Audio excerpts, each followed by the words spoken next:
ছেলেরা দেখাশোনা করে না? না, মুখ দেয় না ভাই। দেখাশোনা করে না কেউ? আহারে, শুনে খুব খারাপ লাগলো। 10 টাকা কেউ দেয় না। 10 টাকা কেউ দেয় না?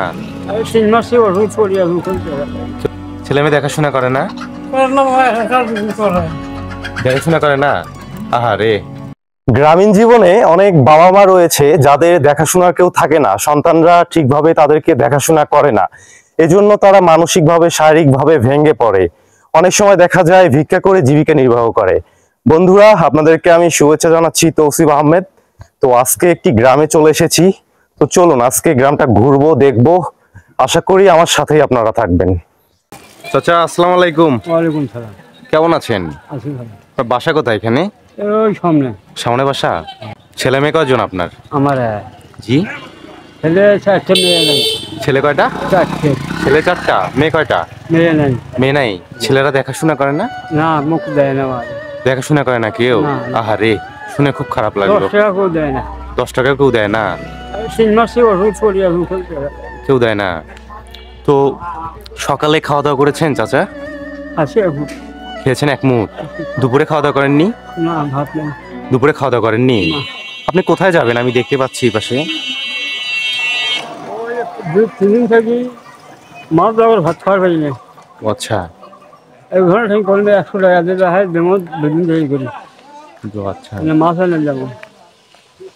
পোলাও গোস্ত কতদিন হলে খান না চাচা? পোলাও গোস্ত তো নাই, বাড়ি থেকে নাই। আপনার সংসার কিভাবে চলে?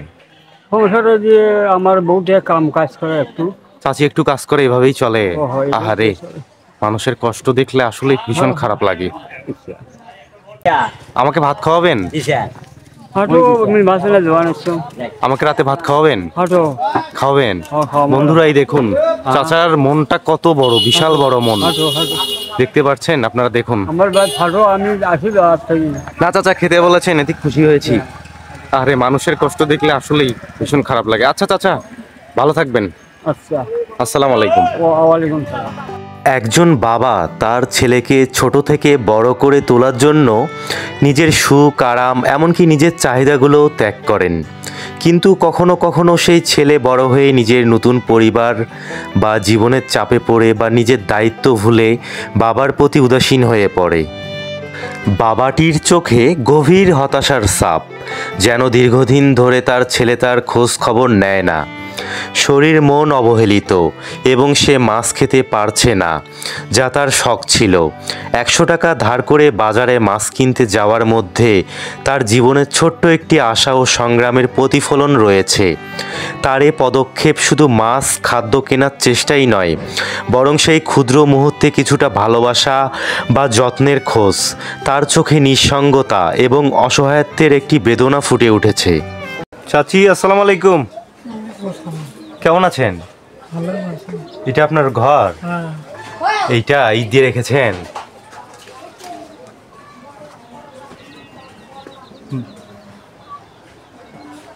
তো আপনার বাসায় কে কে থাকে? ছেলে মেয়ে কয়জন আপনার? ছেলে 2জন, মেয়ে 2জন। বিয়ে দিয়েছেন সবার? ছেলে মেয়ে দেখাশোনা করে না? দেখাশোনা করে না? আহারে, আপনার ঘরটা ভাঙাচুরা, এই পাশে দেখা যাচ্ছে ইট রেখে দিয়েছেন। এগুলো তো গায়ের ভিতর পড়ে যাবে, তো হঠাৎ যদি পড়ে যায়। বন্ধুরা দেখুন, এই যে চাচির ঘর দেখুন, কিছুই নাই ঘরের ভিতরে। খাওয়া দাওয়া করেছেন আপনি সকালে? সকালে খেয়েছেন? নুন, লবণ আর মরিচ দিয়ে খেয়েছেন? দুপুরে খাওয়া দাওয়া করেননি? দুপুরে খাওয়া দাওয়া করেননি? আহারে, মানুষের কষ্ট দেখলে খুব খারাপ লাগে। বন্ধুরা দেখুন, চাচির ছেলে মেয়ে অনেক আগেই আলাদা হয়েছে। তারা নিজেদের জীবনে ব্যস্ত হয়ে পড়েছে।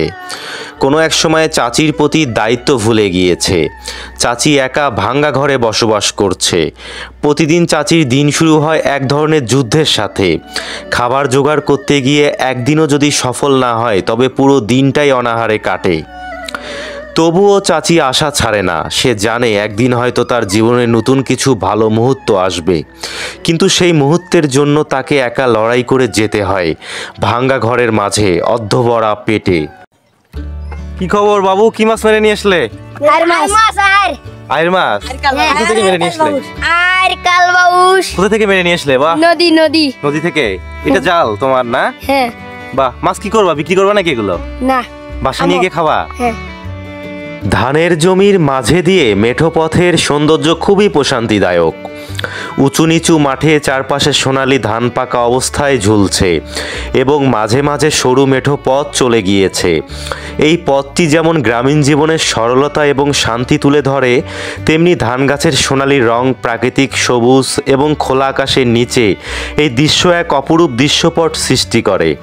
বন্ধুরা, আজকে এই পর্যন্তই।